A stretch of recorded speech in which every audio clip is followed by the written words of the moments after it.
Hello बच्चों, good afternoon. भूगोल विषय के ऑनलाइन कालांश में आप सभी लोगों का स्वागत है। बच्चों, पिछले कालांश से ही हम लोग अध्ययन कर रहे हैं पाठ 6 प्राकृतिक प्रदेश। बच्चों, इस पाठ के अंतर्गत हमने पढ़ा कि हमारे धरती पर कितने प्रकार के प्राकृतिक प्रदेश हैं। उन प्राकृतिक प्रदेशों का हमने अध्ययन किया था, जिसमें टैगा प्रदेश, टुंड्रा प्रदेश, घास के प्रदेश, उष्ण मरुस्थलीय प्रदेश, यानी कि पृथ्वी पर अक्षांशीय विस्तार के आधार पर हमने बहुत सारे प्राकृतिक प्रदेशों का अध्ययन किया था। बच्चों, प्राकृतिक प्रदेश विषुवत रेखा से लेकर ध्रुवों तक विशिष्ट अक्षांशीय भागों में पाए जाते हैं। उष्ण तापमान व जल की उपलब्धता के आधार पर इन प्राकृतिक प्रदेशों की स्थिति एवं विस्तार का निर्धारण होता है। बच्चों, जैसा कि मैंने आप लोगों को बताया कि हमने जिन प्राकृतिक प्रदेशों का अध्ययन किया है वो अक्षांशीय विस्तार के आधार पर हैं। जैसे हमने टुंड्रा प्रदेश का अध्ययन किया था, तो टुंड्रा प्रदेश के अक्षांशीय विस्तार जो हैं वो 65 अंश से 90 अंश उत्तर अक्षांश, यानी कि 65 अंश से उत्तर अक्षांश का मतलब हो गया कि एकदम ध्रुवों की ओर, 90 अंश जो उत्तरी ध्रुव है। हमने ध्रुवीय प्रदेशों का अध्ययन किया।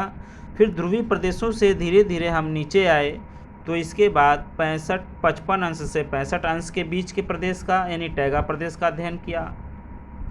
फिर हम उससे नीचे वाले अक्षांश पर आए, 30 अंश से 55 अंश के बीच में घास के प्रदेशों का अध्ययन किया। फिर वो और भी हम नीचे आए, यानी कि हम विषुवत रेखा की तरफ ध्रुवीय प्रदेशों से अध्ययन करते हुए विषुवत रेखा के प्रदेशों की ओर हम बढ़ते चले आए। और विषुवत रेखा से थोड़ा सा ऊपर है, 20 अंश से 30 अंश तक हमने उष्ण मरुस्थलीय प्रदेशों का अध्ययन किया। ये देख लीजिए। इसके बाद हमने घास के प्रदेशों का अध्ययन किया, और इस तरह से हमने सारे अक्षांशीय विस्तार वाले प्रदेशों का हमने अध्ययन कर लिया। बच्चों, इन प्रदेशों के अलावा स्थानीय परिस्थितियों के कारण भी कुछ प्रदेश अलग दिखाई देते हैं। इनमें से मुख्यतः मानसूनी, भूमध्य एवं पश्चिम यूरोपीय जलवायु के प्रदेशों का समावेश होता है। विशिष्ट हवाओं के प्रभाव के कारण पश्चिम यूरोपीय व मानसूनी प्रदेश ध्यान में आते हैं, तो भूमध्य सागरीय प्रदेश अपनी वर्षाकालीन विशिष्ट कालावधि के कारण ध्यान में आता है। यहाँ शीतकाल में वर्षा होती है। बच्चों, भूमध्य सागरीय प्रदेश जो भी हैं, भूमध्य सागरीय प्रदेशों में हमेशा शीतकाल में ही वर्षा होती है, इसकी यही विशेषता है। और मानसूनी प्रदेशों में ग्रीष्मकाल में वर्षा होती है। बच्चों, ये ध्यान देना, भूमध्य सागरीय प्रदेश जितने भी हैं उनमें वर्षा जो है कि शीतकाल में होती है, और मानसूनी प्रदेशों में वर्षा जो है वो ग्रीष्मकाल में होती है। इसलिए ये दोनों प्रदेश अलग अलग दिखते हैं। तो आइए हम इन 3 प्रदेशों के बारे में अध्ययन करेंगे। वो 3 प्रदेश कौन कौन से हैं बच्चों? पहला है मानसूनी प्रदेश, दूसरा है भूमध्य सागरीय प्रदेश, और तीसरा है पश्चिम यूरोपीय प्रदेश। मानसूनी प्रदेश, भूमध्य सागरीय प्रदेश और पश्चिम यूरोपीय प्रदेश। तो चलिए बच्चों, आज हम लोग फिर चलते हैं पिकनिक पे। हम लोग पिकनिक पे सैर करते हुए सबसे पहले मानसूनी प्रदेश की ओर जाएंगे। तो मानसूनी प्रदेश मानसूनी हवाओं द्वारा जहाँ जहाँ वर्षा होती है हम उसे मानसूनी प्रदेश कहते हैं। अभी बच्चों आप लोगों को ये समझ में थोड़ा थोड़ा आया होगा कि मानसूनी हवाओं द्वारा जहाँ वर्षा होती है हम उसे मानसूनी प्रदेश कहते हैं। मानसूनी हवाएं होती क्या हैं, इसे जानने के लिए आइए थोड़ा सा एक मानचित्र देखते हैं। बच्चों, ये चित्र तो आप लोगों को दिख रहा होगा, ध्यान से देखिए। बच्चों, ये जो चित्र है, इस चित्र में मैं आपको बताऊं कि मानसूनी हवाएं होती क्या हैं। मानसूनी हवाएं वह हवाएं होती हैं बच्चों जो एक विशेष समय पर विशेष स्थान से बहने वाली हवाएं होती हैं। अब विशेष समय और विशेष स्थान क्या होता है बच्चों? विशेष स्थान यह हो गया कि जैसे हम उदाहरण ले लें भारत का, तो ये देखिए, ये हमारे भारत की स्थिति है, ये हमारा भारत है और ये भारत के नीचे हिंद महासागर है। ये दिख रहा है ना आपको? भारत के नीचे है ये हिंद महासागर और ये है हमारा भारत। बच्चों, भारत में जो विशेष प्रकार की हवा चलती है वो हिंद महासागर और अरब सागर की ओर से बहने वाली हवाएं होती हैं। ये देखिए, ये हवाएं यहाँ पे चल रही हैं, आप लोग ध्यान से देखिए। ये देखिए, ये हवाएं चल के हिंद महासागर से और अरब सागर की ओर से चल के ये हवाएं भारत की ओर बढ़ रही हैं। तो ये जो हवाएं हैं अपने साथ ढेर सारे वाष्प लेकर चलती हैं और भारत की ओर जब ये चलती हैं तो यहाँ पे ये वर्षा शुरू कर देती हैं। यहाँ पे यही मानसूनी हवाएं कहलाती हैं, जिन हवाओं के द्वारा मानसून बनता है इन्हें हम मानसूनी हवाएं कहते हैं। और इन हवाओं के द्वारा यहाँ पे भारत में खूब वर्षा होती है। ये हवाएं बच्चों शुरू होती हैं मई में शुरू होती हैं और धीरे धीरे बढ़ते हुए सबसे पहले तमिलनाडु और केरल के नज़दीक आती हैं।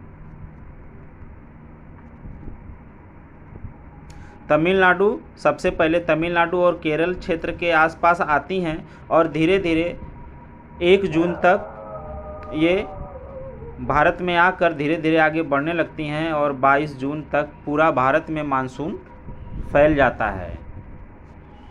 तो बच्चों, इन्हीं को हम क्या कहते हैं? मानसूनी हवाएं। ये मानसूनी हवाएं कहाँ से चलती हैं? मैं एक बार फिर से बता रहा हूँ, हिंद महासागर और अरब सागर से अपने भारत की ओर बढ़ती हैं। जो हवाएं हिंद महासागर और अरब सागर से उठकर भारत की ओर चलती हैं वो हवाएं मानसूनी हवाएं कहलाती हैं। ये हवाएं ज़्यादातर गर्मी में चलती हैं। अब इस बात को समझने के लिए बच्चों आपको ये ध्यान में आया होगा, जो कि आपको पिछले कालांश में बताया गया है, कि जो धरातल होता है जल्दी से गर्म होता है और जल्दी ही वो ठंडा भी हो जाता है, लेकिन जो पानी होता है वो देर से गर्म होता है और देर से ठंडा भी होता है। तो गर्मी में क्या होता है कि ये जो धरातल होता है, पृथ्वी होती है, हमारा भारत का जो धरातल है वो जल्दी से ठंडा होकर जल्दी से गर्म हो जाता है, बहुत तेज़ गर्म हो जाता है, लेकिन रात होते होते, शाम होते होते वो जल्दी से ठंडा भी हो जाता है। लेकिन जो समुद्र होता है, जो हिंद महासागर का जल है और अरब सागर का जल है, वो देरी से गर्म होता है, लेकिन जब एक बार गर्म हो जाता है तो जल्दी ठंडा नहीं होता, देर तक ठंडा होता है। तो देर से ठंडा होता है तो उसमें जो भाप बनता है, वो भाप जो वहाँ की जो हवाएं होती हैं उन हवाओं का जो दाब होता है वो बढ़ जाता है, क्योंकि सागर का जो जल होता है जल्दी गर्म नहीं होता है। तो इस कारण वहाँ पे वायु दाब बढ़ जाता है तापमान कम होने के कारण। और जो अपना धरातल है यहाँ पर ये जल्दी से गर्म हो जाता है, तो यहाँ की जो तापमान है वो बढ़ जाता है और यहाँ पर हवा जो है हल्की होकर ऊपर चली जाती है। और जैसे ही हवा हल्की होकर ऊपर जाती है तो समुद्र की जो हवा होती है, जिनका दाब अधिक होता है, आप जानते हैं कि हवा अधिक दाब से कम दाब की ओर चलती है, तो ये समुद्र वाली अधिक दाब की हवा ये जो है कि उसका स्थान घेर लेती है। तो इस तरह से ये क्रम चलता रहता है। तो यही होती हैं मानसूनी हवाएं। बच्चों, ये जो मानसूनी हवाएं होती हैं ये दक्षिण पश्चिम की ओर से उत्तर पूर्व की ओर चलती हैं। फिर से बता देता हूँ, मानसूनी हवाएं दक्षिण पश्चिम की ओर से उत्तर पूर्व की ओर बहती हैं। तो मानसूनी प्रदेश क्या होता है ये तो आपको समझ में आ गया होगा बच्चों। अब इनकी जो स्थिति है और विस्तार है, आइए इसके बारे में जानते हैं। मानसूनी जो प्रदेश का विस्तार है वो विषुवत रेखा के उत्तर एवं दक्षिण की ओर 10 अंश से 30 अंश अक्षांशों के बीच में होता है। यानी कि जो विषुवत रेखा है बच्चों, ध्यान दीजिए, ये एकदम बीच से जा रही, ये विषुवत रेखा है, ये विषुवत रेखा है। अब इस रेखा से जो है कि 10 अंश से 30 अंश उत्तर और दक्षिण, यानी कि ये 10 अंश से 30 अंश, यानी कि ये वाला हिस्सा थोड़ा क्या है कि बच्चों देखो यहाँ पर विषुवत रेखा पहले कहाँ है वो हम ध्यान देंगे। 0 अंश अक्षांश की जो रेखा होती है वो विषुवत रेखा है, ये यानी विषुवत रेखा है। अब इस विषुवत रेखा के ऊपर चलते हैं 10 अंश से 30 अंश, इसको थोड़ा सा बड़ा कर लेंगे और देखिए ध्यान से, ये हमारी विषुवत रेखा है। अब इसके ऊपर 20 दिया है, 40 दिया है, 60 दिया है, तो 10 नहीं दिया, तो इसका मतलब ये है कि ये बीच वाला हिस्सा ये 10 अंश हो गया और फिर इसके ये बीच वाला हिस्सा 30 अंश हो गया। तो इस हिस्से के बीच वाले जितने भी प्रदेश हैं ये सब मानसूनी प्रदेश हैं। और देखिए बच्चों, इसके बीच में हमारा भारत भी आ रहा है। ध्यान से देखिए, 10 अंश और 30 अंश के बीच में जितने भी प्रदेश हैं वो सब मानसूनी प्रदेश हैं और इसके बीच में हमारा भारत भी आ रहा है। ये देखिए हमारा भारत है, दिख रहा है ना। तो हमारा भारत भी एक मानसूनी प्रदेश है। अभी मैंने बताया ना कि यहाँ पे हिंद महासागर और अरब सागर से उठने वाली जो मानसूनी हवाएं हैं उसके कारण भारत में ग्रीष्म ऋतु में खूब बारिश होती है। तो हमारा भारत भी मानसूनी क्षेत्र में आता है। अभी हम बताएंगे कौन कौन सा क्षेत्र मानसूनी प्रदेश के अंतर्गत आता है। इसके बीच में देखिए भारत आ गया, फिलीपींस आ गया और ऑस्ट्रेलिया भी आ गया। देखिए ये उत्तर और दक्षिण दोनों गोलार्धों में देखना है, उत्तर और दक्षिण दोनों गोलार्धों में। तो यहाँ तक दोनों गोलार्धों में विषुवत रेखा से ऊपर 10 अंश से 30 अंश के बीच में जो भी प्रदेश हैं वो सब क्या हैं, मानसूनी प्रदेश हैं। फिलीपींस आ गया, वेस्ट इंडीज़ आ गया, ऑस्ट्रेलिया आ गया, पूर्व अफ्रीका आ गया और मध्य अमेरिका आ गया। यहाँ पे देखिए ये पूर्व अफ्रीका और मध्य अमेरिका है, और ये मध्य अमेरिका, देखिए ये वाला हिस्सा। ठीक है बच्चों, समझ में आया। बच्चों यहाँ पर ग्रीष्म काल में तापमान 27 डिग्री सेल्सियस से 32 डिग्री सेल्सियस तक चला जाता है। शीतकाल में तापमान जो है कि 15 डिग्री सेल्सियस तक कम हो जाता है और 24 डिग्री सेल्सियस तक भी रहता है। वर्षा यहाँ पे 250 से 2500 मिमी तक होती है। दक्षिण पश्चिम मानसूनी हवाओं से निश्चित मौसम में वर्षा होती है। वर्षा का वितरण असमान और अनिश्चित रहता है। ज़रूरी नहीं है कि हमेशा वर्षा कहीं जहाँ हो रहा है वहाँ पे ज़्यादा ही हो, कहीं कम कहीं ज़्यादा वर्षा, लेकिन हमेशा होता रहता है। बच्चों मानसूनी प्रदेश में अगर हम वनस्पतियों की बात करें तो सबसे पहले यहाँ पे बरगद का पेड़ आता है। बरगद का पेड़ जिसे हम वट वृक्ष भी बोल सकते हैं।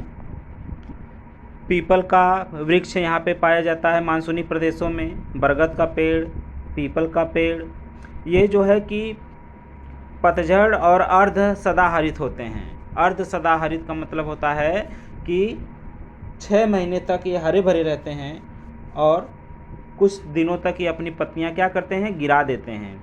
तो जिस मौसम में ये अपनी पत्तियाँ गिरा देते हैं वो मौसम पतझड़ का मौसम कहलाता है। यानी कि जो वृक्ष अपने पत्तियों को गिरा देते हैं हम उन्हें पतझड़ वृक्ष भी कहते हैं। और जिस मौसम में ये अपनी पत्तियां गिराते हैं उस मौसम को हम पतझड़ का मौसम भी कहते हैं, यानी कि इनके पत्ते क्या हो जाते हैं, झड़ जाते हैं। इसके बाद सागौन का पेड़ है, यहाँ पे सागौन के वृक्ष पाए जाते हैं, शीशम के वृक्ष पाए जाते हैं और चंदन के वृक्ष पाए जाते हैं। खैर जिससे पान में लगाते हैं ना खैर, वो खैर का वृक्ष पाया जाता है। और सिनकोना का वृक्ष पाया जाता है, सिनकोना जिससे मलेरिया की दवाई बनती है, सिनकोना कुनैन जो होता है उसे हम ये पेड़ भी यहाँ पे पाए जाते हैं मानसूनी प्रदेशों में। बांस पाया जाता है, बबूल पाया जाता है, आपने देखा होगा। और कटीली वनस्पतियाँ, छोटे पौधे एवं घासें पाई जाती हैं। बच्चों यहाँ के प्राणी जीवन की बात करें तो यहाँ पे बाघ, सिंह, तेंदुआ, हाथी, बनैल सुअर मतलब समझते हैं ना, जंगली सुअर जिनके दांत बहुत बड़े बड़े होते हैं, बंदर, भेड़िया, सांप, मोर, कोयल आदि वन्य प्राणी और पक्षी पाए जाते हैं। गाय, भैंस, भेड़ और घोड़े जैसे पालतू प्राणी भी पाए जाते हैं। देखिए भैंस, गाय, बकरी, भेड़, घोड़े, ये सब पालतू प्राणी भी यहाँ पर पाए जाते हैं। बच्चों क्योंकि मानसूनी प्रदेश है, यहाँ पे मानसूनी प्रदेश में आपको मालूम है ना कि यहाँ पे सब जगह हरियाली ही हरियाली होती है। जहाँ पे मानसूनी प्रदेश होते हैं, जहाँ भी जो भी मानसूनी प्रदेश हैं वहाँ पे अच्छी वर्षा होती है, ग्रीष्म ऋतु में अच्छा मौसम रहता है, जिसके कारण वहाँ पे वृक्ष हरे भरे रहते हैं। यहाँ पे छोटे छोटे अनेक देहात होते हैं मानसूनी प्रदेश में। जैसे हमारा भारत है, हमारा भारत जो है कि कृषि प्रधान देश है। कृषि प्रधान देश क्यों है? क्योंकि यहाँ का मानसून अच्छा रहता है। मानसून में यहाँ पे अनेक प्रकार की खेती की जाती है। बच्चों जहाँ जहाँ पे मानसूनी प्रदेश होंगे वहाँ पे उनका प्रमुख व्यवसाय लगभग खेती होता ही है, क्योंकि मानसून में वर्षा होता है और वर्षा से बहुत सारी फसलें तैयार की जाती हैं। भोजन और वेशभूषा में बहुत ही विविधता होती है। जनसंख्या मुख्यतः प्राथमिक व्यवसाय करती है। समझ में आया ना? प्राथमिक व्यवसाय जैसे यहाँ पे पालतू गाय, भैंस, बकरी पाले जाते हैं, उनसे दूध और मांस हमें सस्ते में प्राप्त हो जाता है, इसे हम प्राथमिक व्यवसाय कहते हैं। और कृषि करना और पशुपालन करना ये सब प्राथमिक व्यवसाय में आता है। जैसा कि आप कक्षा 6 में पढ़ चुके हैं, छठी कक्षा में, पिछली कक्षा में पढ़ाया गया है आप लोगों को कि प्राथमिक, द्वितीयक, तृतीयक व्यवसाय क्या होते हैं। तो प्राथमिक व्यवसाय में पशुपालन और कृषि कार्य होता है। आइए बच्चों, अब हम अपना रुख मोड़ते हैं, चलते हैं हम दूसरे प्रदेश में जिसका नाम है भूमध्य सागरीय प्रदेश। बच्चों भूमध्य सागरीय प्रदेश जो है दोनों गोलार्धों में 30 अंश से 40 अंश अक्षांशों के बीच। अब ये देखिए दोनों, ये 40 अंश अक्षांश है, ये वाला 40 अंश अक्षांश, ये देखिए 40 अंश अक्षांश ये है। बात हो रही है दोनों गोलार्धों की। दोनों गोलार्धों में ये 40 अंश अक्षांश से 30 अंश अक्षांश। अब 30 ये 20 है तो इसका आधा 30 हो जाएगा। ये इधर हो गया और ये इधर हो गया, यानी कि 30 अंश और 40 अंश अक्षांशों के बीच में जो भी ये हिस्सा है, ये सब जो है कि भूमध्य सागरीय प्रदेश हैं।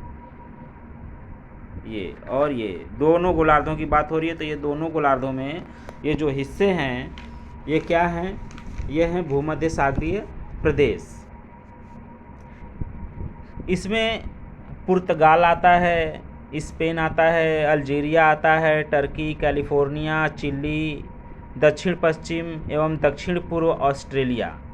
ये देखिए जैसा कि आप लोग देख रहे हो, दक्षिणी ऑस्ट्रेलिया भी इसमें है, दक्षिण पश्चिम और दक्षिण ऑस्ट्रेलिया।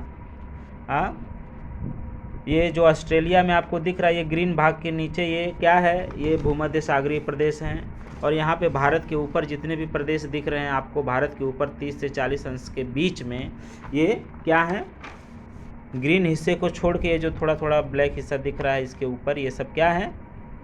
ये हैं भूमध्य सागरीय प्रदेश। बच्चों भूमध्य सागरीय प्रदेश में ग्रीष्म काल में तापमान 27 डिग्री सेल्सियस से 32 डिग्री सेल्सियस होता है। शीतकाल में तापमान 25 डिग्री सेल्सियस से 24 डिग्री सेल्सियस तक आ जाता है। वर्षा जो है, सॉरी बच्चों, भूमध्य सागरीय प्रदेश में शीतकाल में वर्षा होती है, ये मैंने आपको पहले ही बता दिया है। भूमध्य सागरीय प्रदेश में शीतकाल में वर्षा होती है। और मानसूनी प्रदेश में कब होती है? ग्रीष्मकाल में वर्षा होती है, ये ध्यान रखिएगा।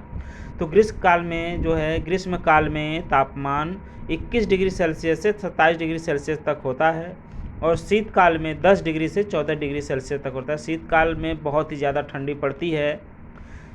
इसका अनुमान हम इसके तापमान से ही लगा लेते हैं। देखिए, जैसा कि तापमान 10 डिग्री सेल्सियस से 14 डिग्री सेल्सियस होता है तो ठंडी ज़्यादा ही होती है अपेक्षाकृत मानसूनी प्रदेशों के। मानसूनी प्रदेशों की अपेक्षा यहाँ पे ठंड ज़्यादा रहती है। यहाँ पे जो वर्षा है लगभग 500 से 1000 मिमी तक होती है और शीतकाल में ही वर्षा होती है। ये भूमध्य सागरीय प्रदेश की विशेषता है, ध्यान दीजिएगा। बच्चों, यहाँ पर पाए जाने वाले जो वनस्पतियाँ हैं, उन वनस्पतियों के जो पत्ते होते हैं वो मोटे होते हैं, छोटे होते हैं और चिकने होते हैं। जैसा कि ये पेड़ आप लोग दिख रहा है आप लोगों को, ये ओलिव का पेड़ है। इनकी छालें बहुत मोटी होती हैं। ओलिव का पेड़ हो गया, जैसे ओक का पेड़ हो गया, चेस्टनट हो गया। ये देखिए चेस्टनट है, ये चेस्टनट का ये देखिए ये फल है, देख रहे हैं कि नहीं? ये फूल है और फल है। हाँ, ये चेस्टनट है, ये ओक का है, ये ओलिव का पेड़ है। तो ये सब इस प्रकार के पेड़ यहाँ पर पाए जाते हैं। कम वर्षा वाले क्षेत्र में घास होती है और पर्वतीय भागों में सूचीपर्ण वनस्पतियाँ होती हैं। सूचीपर्ण वनस्पति का मतलब होता है, जैसे यहाँ पे क्या बोला है कि पर्वतीय भागों में, यानी पर्वतीय भागों में सूचीपर्ण। जैसा कि आप लोग देखें टुंड्रा प्रदेश में तो घास केवल होता है, शैवाल होता है, बहुत ही अल्प आयु वाले घासें होती हैं। लेकिन टैगा प्रदेश में जैसे ही आप आते हैं वहाँ पे क्रिसमस ट्री के जैसा पेड़ होता है, जिनकी टहनियाँ झुकी हुई होती हैं नीचे की ओर और नुकीली होती हैं। तो इसी तरह के पर्वतीय भागों में यहाँ पे सूचीपर्ण वन पाए जाते हैं, वनस्पतियाँ होती हैं सूचीपर्ण। इन वनस्पतियों के पत्ते जो होते हैं वो नुकीले होते हैं, उसमें कांटे होते हैं। बच्चों, प्राणी जीवन की बात करें तो यहाँ पर भी पशुपालन में पालतू प्राणी अधिक होते हैं। भेड़, बकरियां, गाय, खच्चर, घोड़े आदि यही सब पाए जाते हैं। बच्चों, यहाँ पर ग्रीक व रोमन संस्कृति का विकास हुआ है। ये देखिए, ये ग्रीक हैं और ये रोमन हैं, ये रोमन हैं और ये ग्रीक हैं। यही दो संस्कृतियाँ यहाँ पे ज़्यादा विकसित हुई हैं और इन लोगों का जो मुख्य व्यवसाय होता है वह होता है कृषि। इन लोगों का जो मुख्य व्यवसाय होता है वह क्या होता है? कृषि होता है। और यहाँ पर बच्चों फल एवं फूलों की खेती होती है। मुख्य भोजन गेहूं से बने पदार्थ के होते हैं। ये देखिए, ये फसलों की खेती है, ये फूलों की खेती है और फसलों की खेती है। रंग बिरंगे कपड़े लोग पहनते हैं यहाँ पर। और गेहूं से बने पदार्थों का यहाँ पे बहुत सारे पदार्थ गेहूं से ही बने होते हैं, खाद्य पदार्थ। बच्चों, अब हम चलते हैं पश्चिमी यूरोपीय प्रदेश की ओर। बच्चों, पश्चिमी यूरोपीय प्रदेश में जो है कि महाद्वीप के पश्चिम भागों में, बच्चों महाद्वीप के पश्चिम भागों में 45 अंश से 65 अंश उत्तर एवं दक्षिण अक्षांशों के बीच कौन कौन से देश आते हैं? Norway, Denmark, Ireland, Britain, Colombia, दक्षिण चिली और न्यूजीलैंड आदि ये सब देश आते हैं। आइए एक बार मैप में हम लोग देखते हैं इसे। देखिए बच्चों, महाद्वीप के पश्चिमी भागों में 45 अंश से 65 अंश। अब ये देखिए, ये तो हमारा 40 अंश है, 40 अंश, और ये इसका मान लीजिए 5 अंश और ले लीजिए।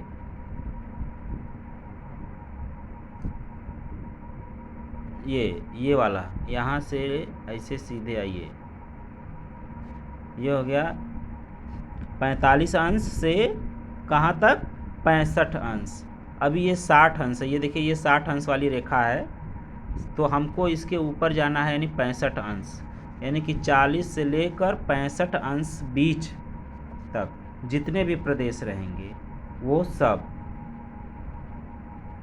उत्तरी और दक्षिणी दोनों गोलार्धों में बच्चों, एक ही गोलार्ध में नहीं, उत्तरी और दक्षिणी दोनों गोलार्धों में 45 से 65 अंश ये भाग, और इधर आपका ये भाग उत्तरी और दक्षिणी दोनों गोलार्धों में ये जितने भी हैं सब नॉर्वे, डेनमार्क, आयरलैंड, ये सब जितने भी भाग हैं ये सब जो हैं कि पश्चिमी यूरोपीय प्रदेशों के अंतर्गत आते हैं। बच्चों ग्रीष्मकाल में लगभग तापमान 20 डिग्री सेल्सियस होता है, शीतकाल में 5 अंश सेल्सियस तक तापमान आ जाता है। यहाँ पे औसतन वर्षा 500 mm से 2500 mm तक होता है। पश्चिमी हवाओं के चक्रवात से वर्षा वर्ष भर होती है, जलवायु सौम्य होती है। बच्चों वनस्पतियों की बात करें तो यहाँ पर भी वनस्पतियाँ जो है कि ग्रीष्मकाल में यहाँ पे जो पत्तियाँ होती हैं पौधों की झड़ जाती हैं। सूचीपर्ण वृक्ष एवं कम ऊंचाई वाले घास होते हैं, जैसे मान लीजिए यहाँ पे ओक हो गया, मेपल हो गया, एल्म हो गया, पाइन, स्प्रूस, पॉपुलर आदि, जैसा कि आप टुंड्रा प्रदेश, टैगा प्रदेश में देखे हैं। टैगा प्रदेश और जो है कि घास के प्रदेश में देखा है आपने, उस तरह के वृक्ष पाए जाते हैं। प्राणी जीवन में यहाँ पर भी रीछ पाए जाते हैं, भेड़िए पाए जाते हैं, सियार पाए जाते हैं, आदि वन्य प्राणी पाए जाते हैं। ये देखिए सियार है ये। बच्चों यूरोप के लोग, यूरोपीय प्रदेश में रहने वाले लोगों को हम यूरोप के लोग बोलते हैं। यूरोप के लोग जो है कि बहुत ही ज़्यादा उत्साही होते हैं और मेहनती होते हैं। ये नौकायान करने वाले होते हैं, जैसे पुर्तगाल यूरोप में रहने वाला था, यूरोप का ये पुर्तगाल का वास्को डी गामा था। तो ये जो वास्को डी गामा हो गया और कोलंबस हो गया, ये लोग जो है कि नौकायान करने वाले लोग थे। ये लोग उत्साही लोग थे। इन्होंने ही भारत की खोज की, अमेरिका की खोज की। उन्हीं कपड़े ये लोग ज़्यादा उपयोग में लेते हैं। कृषि के अलावा द्वितीयक एवं तृतीयक व्यवसाय में भी वृद्धि हो रही है आजकल इन लोगों के यहाँ। आप लोगों को तो मालूम है कि द्वितीयक व्यवसाय क्या होता है। द्वितीयक यानी कि जो प्राथमिक व्यवसाय से मिलते हैं हमें जो भी उत्पादन, जो भी प्राथमिक व्यवसाय से मिलता है, जैसे पशुपालन से और कृषि से। पशुपालन से जैसे हमें दूध मिल गया, तो दूध से हम जो भी चीज़ें बनाकर बनाते हैं वो द्वितीयक व्यवसाय हो गए। दूध से जैसे मिठाई हो गया, पनीर हो गया, मक्खन हो गया, घी हो गया आदि, ये सब बनाने का कार्य जो हो गया। और कृषि से गेहूँ हो गया, तो गेहूँ से जितने भी उत्पाद बनाए जाते हैं गेहूँ से, जैसे ब्रेड हो गया, पाव हो गया और बहुत सारे जैसे हो गए, जो भी दूध गेहूं से बनाए जाते हैं, फसलों से जो बनाए जाते हैं कृषि से, वो सब द्वितीयक उत्पाद में आते हैं। बच्चों हमने जितने भी प्रदेश पढ़े हैं उन प्रदेशों के अतिरिक्त और भी कुछ प्रदेश उनके विशिष्ट महाद्वीपीय स्थान के कारण अलग दिखते हैं, जैसे चीनी प्रदेश, सेंट लॉरेंस प्रदेश आदि। अब यहाँ पे देखिए ये सेंट लॉरेंस प्रदेश है। ये जो है कि उत्तरी एवं दक्षिणी गोलार्धों में 35 अंश से 50 अंश अक्षांशों के मध्य में महाद्वीप के पूर्वी भाग में स्थित है। ये देखिए जो रेड कलर का है ना, आप लोगों को दिख रहा होगा रेड कलर का, ये सब जो है कि सेंट लॉरेंस तुल्य प्रदेश हैं। इन प्रदेशों का विस्तार उत्तरी अमेरिका महाद्वीप के सेंट लॉरेंस बेसिन तथा न्यूफाउंडलैंड द्वीप में तथा एशिया महाद्वीप के मंचूरिया, सखालिन तथा हेकेडो द्वीप में है। ये चीन तुल्य प्रदेश हैं। एशिया में चीन, दक्षिण कोरिया, जापान के क्यूशू और शिकोकू द्वीप तथा मध्य दक्षिणी हसी। उत्तरी अमेरिका में संयुक्त राज्य अमेरिका का दक्षिण पूर्वी भाग है। दक्षिण अमेरिका में पराना नदी के मध्यवर्ती भाग व उत्तर पूर्वी अर्जेंटीना, दक्षिण अफ्रीका गणराज्य में पूर्वी किनारे पर, ऑस्ट्रेलिया में दक्षिण पूर्वी तटीय क्षेत्रों में, ब्रिस्बेन से दक्षिण की ओर न्यू साउथ वेल्स तक फैला हुआ है। ये चीनी तुल्य प्रदेश कहलाते हैं सब। ध्यान से देखिए बच्चों, रेड रेड कलर में पॉइंट किया हुआ है, ये सब चीनी तुल्य प्रदेश हैं। बच्चों, विषुवत रेखा से ध्रुवीय प्रदेशों की ओर जाते समय, विषुवत रेखा से ध्रुवीय प्रदेशों की ओर जाते समय थोड़ा सा देखिए चित्र, देखिए ध्यान से, ये हमारा बीच का है विषुवत रेखा। अब इस विषुवत रेखा से ध्रुवीय प्रदेशों की ओर जाते समय, जैसे जैसे हम ध्रुवों की ओर बढ़ते हैं, ऐसे ध्रुवों की तरफ, तो जैसे जैसे हम ध्रुवों की तरफ बढ़ते हैं, जैव विविधता में पाया जाने वाला परिवर्तन उत्तरोत्तर कम होता चला जाता है, यानी जिससे संसाधनों की उपलब्धता सीमित होती जाती है। इसका प्रभाव मानवीय व्यवसाय पर भी पड़ता है। मानसूनी प्रदेशों में कृषि और कृषि से संबंधित व्यवसाय किए जाते हैं। मैंने आपको बताया ना, जहाँ जहाँ भी मानसूनी प्रदेश होंगे वहाँ पे जो है कि कृषि कार्य प्रमुख होता है। विषुवत वृत्तीय प्रदेशों में वन उत्पादन पर आधारित व्यवसाय चलते हैं। अब विषुवत वृत्तीय प्रदेश जो हैं, ये विषुवत वृत्तीय प्रदेश जो हैं, यहाँ पे बड़े बड़े ऊंचे ऊंचे वन पाए जाते हैं, तो वनों से लकड़ियाँ मिलती हैं। वनों से जितने भी उत्पाद मिलते हैं सब विषुवत वृत्तीय प्रदेश में सारे व्यवसाय किए जाते हैं वनों से, जैसे लकड़ी काटना, गोंद निकालना, शहद निकालना, रबड़ निकालना, लाख इकट्ठा करना, ये सब विषुवत वृत्तीय प्रदेश में किए जाते हैं। टैगा प्रदेश के वनों में मुलायम लकड़ी मिलती है, तो वहाँ पे जैसे माचिस की तिलियाँ बनती हैं, अतः वहाँ मुख्य रूप से लकड़ी कटाई का व्यवसाय चलता है। जबकि टुंड्रा प्रदेश में केवल शिकार ही करना पड़ता है। क्यों, कारण क्या है, आप बता सकते हो? टुंड्रा प्रदेश में क्यों केवल शिकार करना पड़ता है? क्योंकि टुंड्रा प्रदेश में पेड़ नहीं पाए जाते हैं, वृक्ष नहीं पाए जाते हैं, क्योंकि वहाँ पे पूरे वर्ष बर्फ़ से ढका हुआ प्रदेश रहता है। वो वहाँ पे वनस्पति के नाम पे केवल शैवाल या तो छोटी छोटी घासें, वो भी अल्प समय के लिए, महीने 2 महीने के लिए ही उगती हैं। वहाँ पे कोई वृक्ष नहीं होता है, इसलिए वहाँ पे केवल मछली पकड़ने का कार्य या अन्य जानवरों का शिकार करने का कार्य किया जाता है। जैसे मछली पकड़ना जैसे व्यवसाय होते हैं। वर्तमान समय में घास के प्रदेशों में विस्तृत कृषि की जाती थी। विविध प्राकृतिक प्रदेशों में पर्यावरण और उपलब्ध संसाधनों के बीच बहुत ही ज़्यादा अंतर होता है। संसाधनों का उपयोग संबंधित प्रदेश के विज्ञान और तकनीकी ज्ञान की प्रगति पर भी निर्भर होता है। उसी प्रकार उस प्रदेश की ऐतिहासिक और सांस्कृतिक प्रगति का भी जनजीवन पे बहुत ज़्यादा प्रभाव पड़ता है। बच्चों, आशा करता हूँ ये पाठ आप लोगों को अच्छे से समझ में आया होगा। वीडियो को कम से कम 3 बार, 2 बार नहीं 3 बार ध्यानपूर्वक देखिएगा, तब आप और अच्छे से समझ जाएंगे। धन्यवाद।